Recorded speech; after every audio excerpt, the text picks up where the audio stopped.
I'll just mention a few things about the time of prayer. Are you probably thinking, why do we need the time of prayer? We know when the adhan goes off, or we have a phone, or we have a calendar with prayer times on it. But remember, at the inception of Islam, there was no clock. There was no iPhone 15 Plus Pro Max. There was no calendar to hang on the fridge.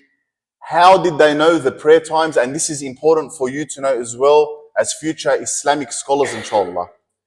The first of the prayers that you pray in the day or when you first wake up is Salatul Fajr. What is the time for Salatul Fajr without looking at your clock? There are signs for it. You will see a white string, a white line appearing from the black of the eastern horizon. We all know what that means. Yani as the sun is about to rise, the sun rises in the east, right? In the east, you will see a thin white line, just barely visible.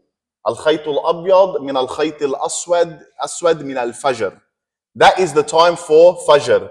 That white line, that is called in English, true dawn. Please write this down. It is called true dawn, Fajr. Now, midday prayer. You might look at your clock and it'll say 11:58, 1:05 if it's daylight savings. But how did they come up with that time? What if I have no clock? What if I'm walking in the street and I need to pray and I don't have my phone, I don't have anything on me? How did they know it back then? Very, very simple. It's called Zawal al-Shams. So the sun will be in the highest peak. Once it moves from that spot, your body or an object will cast a shadow the length of itself. So let's say I'm 170 centimeters, a little bit shorter maybe. Subhanallah. 168.5. All right. My shadow will be exactly that length. And if there's a pole or this little podium here and the sun is reflecting on it, the shadow will be its length exactly. That will be the time for Dhuhr prayer. That's the midday prayer. So write down in your books, shadow equals length of object.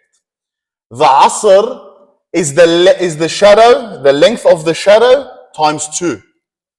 That will be the setting for Asr now. Maghrib is literally Ghurub al-Shams, sunset. You'll see when the sun sets and maybe there'll be a bit of pink above you. And the eastern horizon will start to darken. That is Maghrib.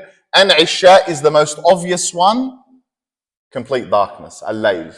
Once there's no more light visible in the sky, we call that Salatul Isha.